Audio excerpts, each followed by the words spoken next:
Hi, I'm Essie. And I'm Elle. Welcome back to Magic and Mayhem. So, this is our ranking for June. And as you might have guessed, all of our reading was queer, or whether completely queer centric or kind of hints of queerness, whatever. It was Yes. all the books we chose were queer in some respect or other. So, my first book was Silver Under Nightfall by Rin Chupeco. This one is definitely new favorite. I love this book. It has all the elements I love, like vampires, gore, queer characters, danger, poly, fantastic friendships, politics, heroes, villains. Has some pretty great commentary on family issues and talk work environments and toxic social structures. It's just a good book, and I enjoyed it greatly. Yay! Then I have Reverie by Ryan Lasella. I liked it.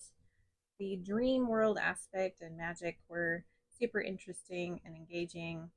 We start out with the main character at a loss with injuries he has no memory of, in a world that's like kind of sideline, and he's pretty much at a loss for really what's going on. I don't know. It was just it was good. I enjoyed reading it. Um, Basically, like the only complaint I had that was a little bit disappointing was that the friendships didn't have quite the depth I was hoping for, mainly because it's all from Kane's eyes and he has no memory of them at all. So that was a little sad to me personally, because there was obviously a lot of depth that we missed because he didn't know it. Then, oh yeah, The Gentleman's Book of Vices by Jess Everly. It was fine. I did not love it. Didn't even like it actually. Going in, I expected to like Charlie less than Miles. I usually love a character that's a writer, but not this time. Miles was a jerk to literally everyone, particularly those who were trying to be his friends. I was shocked he had friends, even the one single friend that he had, because he didn't deserve that friend. He definitely did not deserve Charlie. And Charlie was always called out for being sort of a cad, but he was actually kind and nice to everyone and well liked, and he didn't deserve the reputation. And he honestly, Miles did not deserve Charlie. So I just didn't appreciate it. Not a fan. Subtle Blood, which is the last book, I think. But it's a trilogy. I liked it. My favorite thing about these books is the really sweet relationships and the core friend group that is in these. The romance is also good. They make a good couple. These do, I will say, have a lot of spice, which is fine. I could have had more story instead of more spice. That's why it's more like I liked it than I loved it. But it's fine.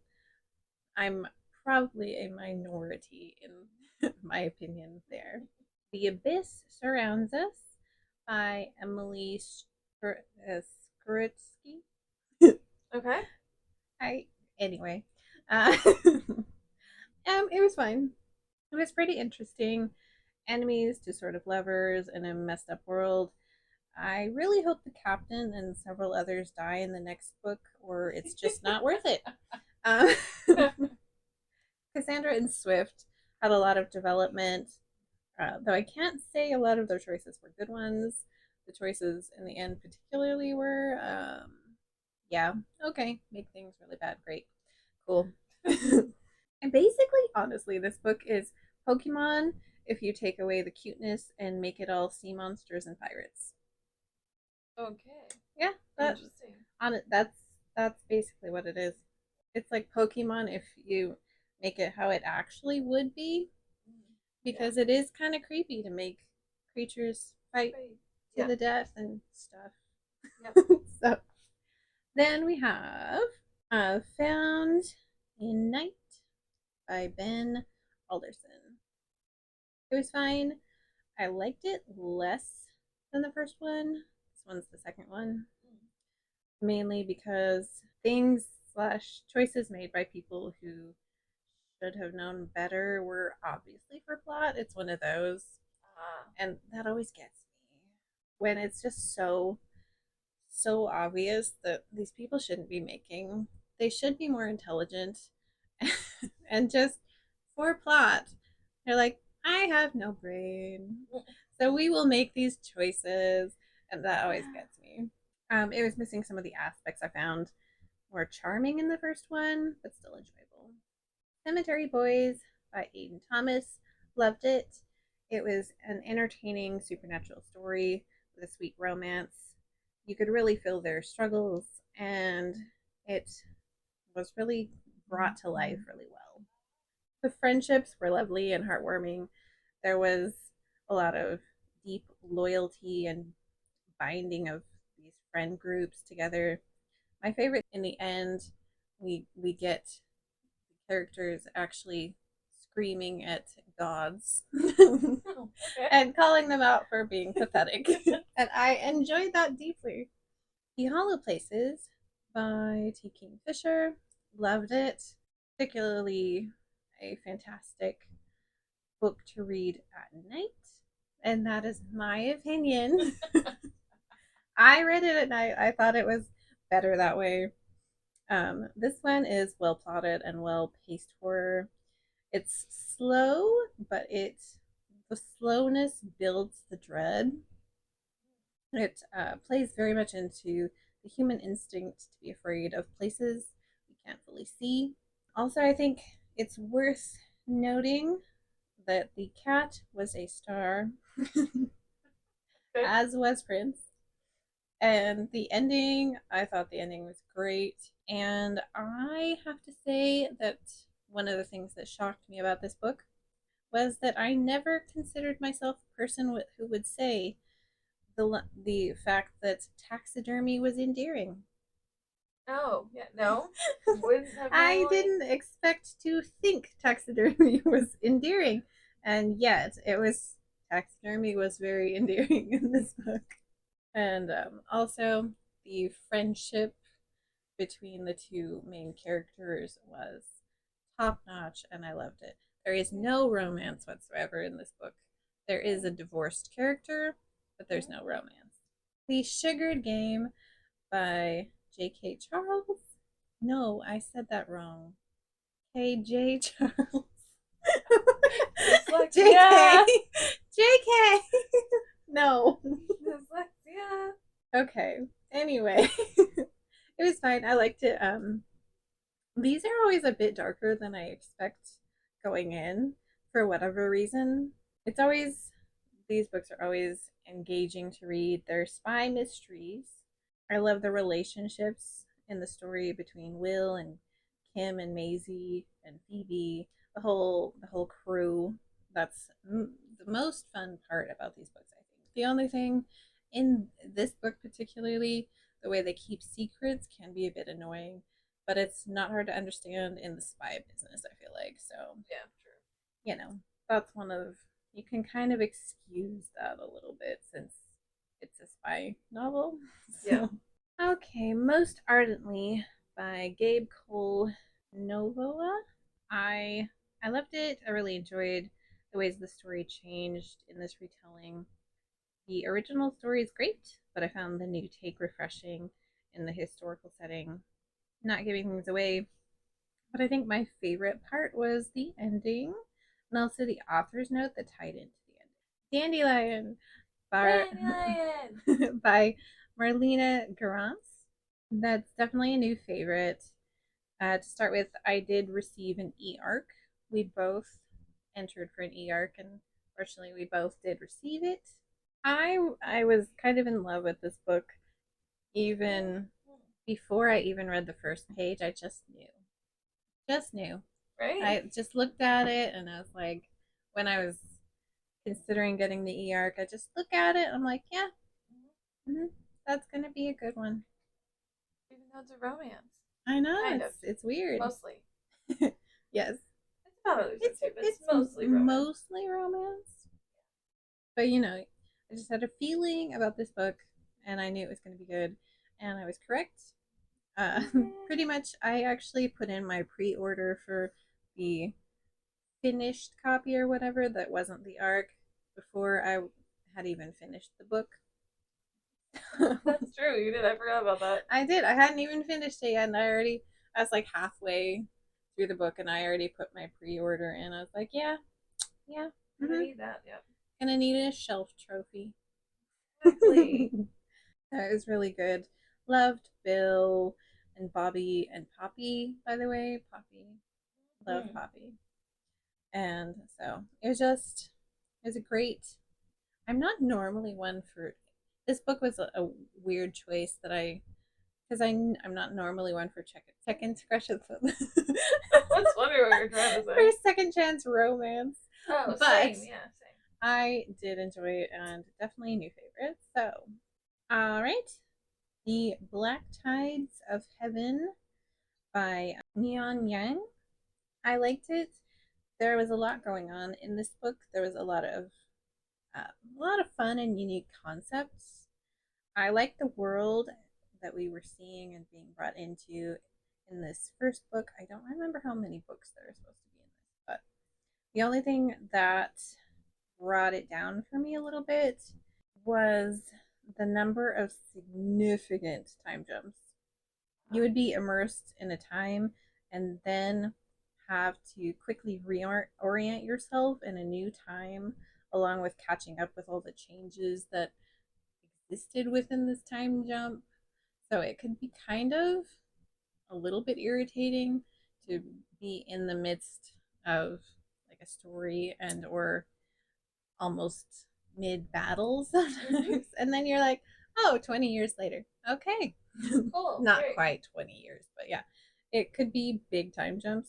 So that kind of made it just a touch annoying to me personally. But it was still good. All right. Gideon the Ninth by Tamsin Muir. I loved it. I think I can confidently say this book wasn't like anything I've read before. It's really unique in the writing and in the way the world unfolds for the reader. Gideon is a fun character because she has no idea what on earth is going on and has really to pretend she's trained her entire life knowing what is going on. And it's just entertaining for that. And I just don't think I've read a book quite like Gideon the Ninth before. So that was kind of fun and fresh. Something Fabulous by Alexis Hall. I liked it. This book is a lot. It feels like reading a comedy of errors and some random soap opera, but it's like that's just how it feels. But it's also really cute, and the twins are a lot of fun. But yeah, it's a comedy of errors, and you get a character coming into their queerness, and it's fun. A Market of Dreams and Destiny. I liked it. With all the wild twists and turns, this almost reminds me of Starless Sea. Oh. Yeah, I thought you'd like that. It's got all kinds of fae things in it, full of deals and magic. I really found it interesting how this also brought up the issue of what happens to the children when parents agree to make their firstborn or child the price for their dreams with the fae. I thought that was kind of an interesting. You don't generally see books do that, even though it's pretty common to see, even through like lore, people making deals with the fae. Oh, you can have my firstborn for blah blah blah. But then this one actually kind of follows through on what could happen. So, Where Sleeping Girls Lie. I loved it. I would say, firstly, though, before you pick up the book, definitely check the triggers before picking this up. So, it's really easy to sink into the mystery of missing girls, sweet dreams spoiled, corrupt schools. The main character can't really trust those around her very easily. And the schools, she finds out very quickly, do not do more than look out for their own pocketbook, even when it's some people's lives on the line. Much of Yep. the story does sink into darker places. And also, Basil is my favorite character. Nothing Also, his guinea pig. unsurprising there. Spellbound by F.T. Lukens. I loved it. This book has magic, evil magic dictators, powerful magic chaos bringers, a cat, found family, and romance. It's very adorable and also a lot of fun. Also, I super adore Antonia. I knew that you would love her. I knew you would. And all her cursed items, too. I really liked her from the first chapter, pretty much. And I also loved her reasoning for hiring Rook. That was fantastic. I just couldn't help but love Sun really quickly as well. Sun also is so relatable. True. Relatable. Fable was the one that I wasn't so sure I liked for quite a while, but I came to appreciate Fable. And overall, I just found the book charming and enjoyable. All right, it came from the closet. This one was fine. I enjoyed it. I thought it was going to be a bit more fanciful than it was. It was super, super interesting to see all these stories and the unfolding of these different writers of these essays and all the information that they brought up. And it's just kind of it is really interesting to read. Lavender House by Lev A.C. Rosen. I loved it. A lot of complexity and aspects of humanity, both dark and light. Warning for a lot of homophobia since it is 1950s. This one has themes of found family, accepting your identity and your importance. I loved getting to know the characters at Lavender House, all their flaws and their sweet relationships. We get to see Andy go from a really low point in his life to having this family ready to back him up and help him get on his feet. And it was really sweet. I mean, the book is pretty dark, actually, but it was sweet. Both. Yeah, it was both.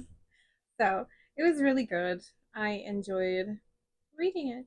All right, then we have Starlight and Shadows by Vera Winters. I liked it. Cozy romantasy with pretty low stress. I was never actually worried, even one time, that they wouldn't make it out alive. It's one of those books where you know it's going to be fine, even if things are happening. So I think if you're looking for a low stakes, even though there are stakes, it's still low stakes, in my opinion. I like the magic, the pirates, the elves. The misunderstandings could have been solved easily and did drag out a bit. But other than that, it was cute. Slippery creatures, the very beginning when they just have met and they're just getting all the things together, and there's a bookshop. You get to, he's a new book owner, and you get to see kind of, I mean, it's a more old timey bookshop thing, but you still get the experience of a bookshop owner. I always like bookshops and libraries and all that kind of stuff. So I enjoyed it.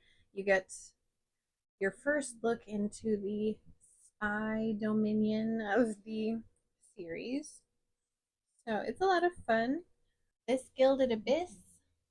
This one, I liked it. It was fine. It's one of those that's very much, you can tell it's the beginning of the story, and so it's a lot of setup. It was a good book. If you're expecting another cozy book from this author, this will not be that. Not even slightly. Nyx is intriguing, definitely relatable with all her feminine rage against the system. She's rough around the edges, cute, traumatic past. And then you have Cassandra with lots running under the surface. Cue traumatic life again. And I was waiting through the series, or well, not series, the book, to see what was really going on under the surface of all these characters and all this stuff. These characters are oil and water for a lot of the book for a good reason. I like them together, and I'm interested in how they develop. And then, lastly, there is Cloaked in Shadow by Ben Alderson. I liked it. The world and the lore is a lot of fun. You immediately get the sense that there's a lot going on and a lot of secrets hiding within the culture. I thought the magic and politics was fun to read about. And I felt like it kind of feels like accurately what you would get if you kind of threw a bunch of young people into a castle and told them go for it. Basically, that's what happens, and Oh my. yeah, I thought it was pretty. It was fun. During June, I ended up getting Kindle Unlimited, so a lot of these are going to be off that. Sorry, but not really that sorry. Starting off with Choose Me by Beck Gray. So I've read other ones in the series. I read the series completely out of order, though, as a side note, and I don't care. I've been reading the ones that I just want to read. This one That's actually, your prerogative, though. right? I can read whatever order I want. This one actually, I love both of the characters. There's like a Viking cinnamon roll, and it says that in the description, and I'm like, sold. I need to read it because cinnamon roll. Which is your kryptonite. It really is. I love cinnamon roll. So I was like, I need to read it. The ending wasn't my absolute favorite, and I kind of saw a lot of it coming, but I still enjoyed it overall. So I would say I loved it because I love cinnamon roll. However, Charm Me by Beck Gray. This one was a lot shorter. It's like I don't even know if it's a short story. It might be, or it might be barely like a novella, but shorter than the other ones. This one wasn't my favorite. Duncan's kind of a dickhead. I don't know. Like, there's no reason for him to be acting the way he's acting. Anyway, but also it was very, very, very too insta lovey. Oh. So, and I imagining it's because of the shorter length, but I don't know. It needed to be longer, and it definitely wasn't my favorite. How to Get a Girlfriend When You're a Terrifying Monster by Marie Cardno. This was a story. It was. It was cute overall. I liked it, but also what what you definitely have to suspend your disbelief for this one. You have to, but it's still fun. I'm not mad that I read it. I liked it. Love Language by Jax Calder. I loved this. I thought this was very cute. I love them incorporating signing. I thought that was very sweet. I actually wish we could have had more time with the characters, like before, like when we meet them, because by the time we meet them, they've been working together for like 2 years, and also more time afterwards. Like I would have just liked this whole story to be expanded because it was really good. I enjoyed it. Love Is All Volume 5 Anthology. This was good. I didn't loved it. I think I had a good time with a lot of the stories. Again, it's an anthology. They're not all going to be winners every single time. But by and large, I really enjoyed a lot of the stories. Next one's also an anthology, Being Ace. This was really good, but also very emotionally exhausting. I really loved all the Ace Spec rap that was in it. I don't know that I would reread it. Best of Both Worlds by N.R. Walker. This was a lot more sad and emotional than I was expecting going into it. Yeah, that title. Yeah, the title doesn't make it sound like I thought it was gonna be like cute and fluffy. It's really not. It was told in a very interesting way. It would like just go back and forth between the points of view without like a lot of warning. I still liked it overall. I think Dinner Walker, I like their more recent books rather than their older ones, so I'm gonna start sticking just to the more recent ones because I seem to have more luck with them. But I liked it. The Rules and Regulations for Meeting Miss and Monsters by F.T. Lukens. Favorite. I love this. This was such a good time. I really did not expect it to end the way that it did, but I enjoyed it. The found family was absolutely adorable, and I loved them. I loved all the creatures in the story, how everything worked together, and this was so much fun. I really did not know where it was gonna go, and I had a great time. Then I read This is Cherry Magic's volumes 5 through 8. They're obviously a favorite. Like, that's not really a question. I really like where this story went. I can't remember volume by volume where it went, but it was just adorable as usual. I really was glad to see that the magic does go away because I feel like it was really unfair to Kurosawa at that point.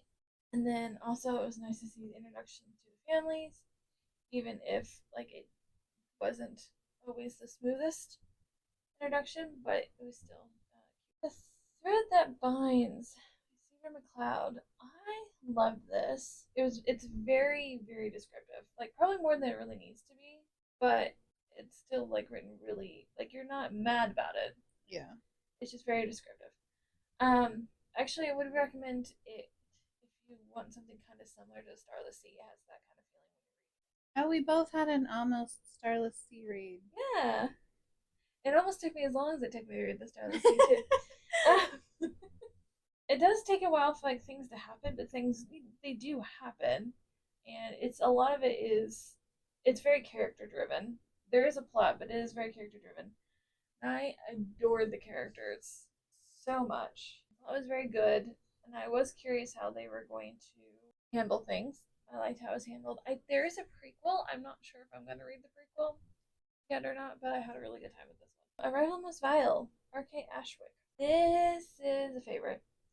I want to live on their street. I want to live there. The found family, absolutely next level. I adore them. In the beginning, I wasn't completely sold on Ambrose because he was kind of being a jerk. But then you learn more about him, and I was like, my heart broke a little bit for him. And he's not a jerk the whole time, so it's not like in your book where the guy was just a jerk just to be a jerk. Yeah. He's not a jerk the whole time. He just sometimes doesn't make the best decisions when it comes to people. But and Eli's a sweetheart. It also makes dumb decisions sometimes. So everyone makes dumb decisions sometimes, but it was still very good. And I just want to be on their street and open like a little bookshelf on there. Love Is All Volume 7 Anthology. This took me for freaking ever to get through. It was still great. Like it wasn't the anthology's fault. It took me forever. But I did enjoy a lot of stories. I think I went and liked it. Yeah. It's between liked it and loved it. But I think I put it and liked it. Because I don't think I liked as many of the stories as I liked in the volume 5. So we'll distinguish between that way. Green Becomes You by Casey Carmine. This was cute, but there's literally no resolution. This is like a short story series. There's 3. I'll just go through all 3 of them in a row. But there's no resolution to this. Like, no wonder the sign. Yeah. The second one's called A Glorious Encounter. Like, what was this? And why? This added nothing to the story. I have no idea why that's there. And then the third one's called Without Touch. And there's still no resolution. Whoops. The second 2 short stories are just spicy scenes. And there's no plot? Yeah. All spice, no plot. Plot, yeah. What plot? Like, they don't even talk. Like, what? They're talking about anything. Hello? We're not going to talk about the fact that spicy scenes. And you're from one point of view, and you know that character is, like, supposedly in love with the other character. But they don't talk about it, and they don't say anything. And also, you have no idea why that they're in love with the other character, because the other character seems to be kind of a jerk. He's just pretty. Yes. And you're like, but they've been like roommates for like years, and apparently, it's like, for why? I don't understand. Anyway, I'm sorry, that goes in yak. Goblins and Greatcoats by Travis Baldry. This was another short story. I just went on this whole short story binge apparently. This was hilarious and exactly what I expected in the best possible way, and definitely what I needed after those other short stories. Because this was very like cozy and funny and delightful. Anyway, Meet Cute Club by Jack Harbon. So Jordan was one of the main characters. Jordan was fantastic. Loved him. However, Rex, the other main character, he can go kick rocks. I did not like him from the beginning. He is an asshole. He knows he's an asshole. He will tell you he's an asshole. Does not and acts like that's not a fixable trait. Acts like there is nothing. It's like, you couldn't possibly be responsible for your own actions. Exactly. He acts like this. He just always has to be an asshole. There's nothing he can do about it. I'm like it's completely not your choice. Yeah. To be this way. Sure. And of course, it's not his fault either. Oh yeah. I love like that. yeah, I'm like, if you're aware of it, maybe like try to like not be that. That's thought. Was this a commentary on typical human behavior Maybe. of assholes? I mean, it's like he made Jordan's life so much worse, and for no purpose. But like, why? And yes, there's a big gesture at the end, and yes, it is a very good gesture, and it might even have swayed me possibly. Oh, I remember you telling me about the gesture. But even so, he still does not deserve Jordan. I'm just saying, I hate him. Anyway, Must Love Cake by Azalea Crowley. So I also love cake. Oh, right? This is ube cheesecake specifically. And that sounds amazing. And I was so mad I didn't have any cheesecake while I was reading this. But this was also a short story. Again, I was on the thing. Super cute. The friendship was adorable. This has asexual rep in it and monsters. Oh, this was originally in the Love, Ace, and Monsters anthology, which you can't get anymore, and I'm heartbroken about it because I wanted it. You cannot get it anymore. But this story was originally in there. It was very good. Loved it. This one, I'm not sure how you say this name. Amadou? N.R. Walker. This is one of the ones I was talking about. This is an older one, and I was just not a huge fan. Didn't love the use of like the nerd stereotype used in like in a negative way, talking about one of the main characters. Things moved entirely too fast, and then the other main character, not the nerd, the other one, Jack, kept describing Lawson's skin as beautifully pale over and over, and made me super uncomfortable. So that is very creepy, actually. Yeah. It was coming in at least 3 or 4 times, like the paleness of his skin and how beautiful it was, and I just was a little uncomfortable. So I mean, it was cute overall, but just like not a favorite. It was fine. And then Cursed Cocktails by S.L. Rowland. I actually put off reading this for a long time, and I'm sad that it sat on my shelf so long because I wasn't sure I was gonna like it, and I loved it. It's much better than the Legends and Lattes knockoff that I was expecting. That's kind of what I was expecting it to be. And yeah, there's a lot of similarities. I'm not gonna lie, there are, but there's enough differences to make it its own story, and I found it really interesting and very cozy. Like, it is still super low stakes, super low stakes, done in a way where it's not boring. I remember you showing me like the page where they renamed all the drinks, and it was like Wusky or something. Yeah. All the drinks were just, they like barely changed the name. Like vodka. I was like, why not just use the name of the spirits at that point? Or rum, I think, was one of them. Yeah, just change the spelling. I think it would have been said the same way. Yeah. Oh yeah, it was rum, but it was spelled with an H. Raham. Yeah. I was like, at that point, just leave the name of the spirits the same. Like, it's fine. But it was still really good, though. I really enjoyed the characters. I thought they were very cute. This one does not have as much romance in it as Legends and Lattes does. Even though Legends and Lattes doesn't have a lot, but this one is like very, very thrown in at the last minute, just a hint of it. There's like very little in the book, but it's still very cute. And that one's a favorite. I don't know if I said that. And I had a lot more yucks than you. I'm not sure why. I think July's trying to make up for it already, though. Probably. That's true. Mm-hmm. We're not even close to done with July. Nope. At the very start of July, I already had like I don't know how many DNFs. Like 8. at like the very probably like July 6th, I had like 8 or Seriously? something. Whereas I actually had a great reading month in July, so I'm having a good time. But yes, I've got a lot of DNFs going on. Well, in fairness, I have had 2 DNFs in July so far, but not 8, so I'm still doing a lot better. And it's not over yet. It was so I may DNF even more. more. So that was our reading for June. The best month ever. And if you don't like June, you're homophobic. Goodbye. Thanks for listening to Magic and Mayhem. All right, bye.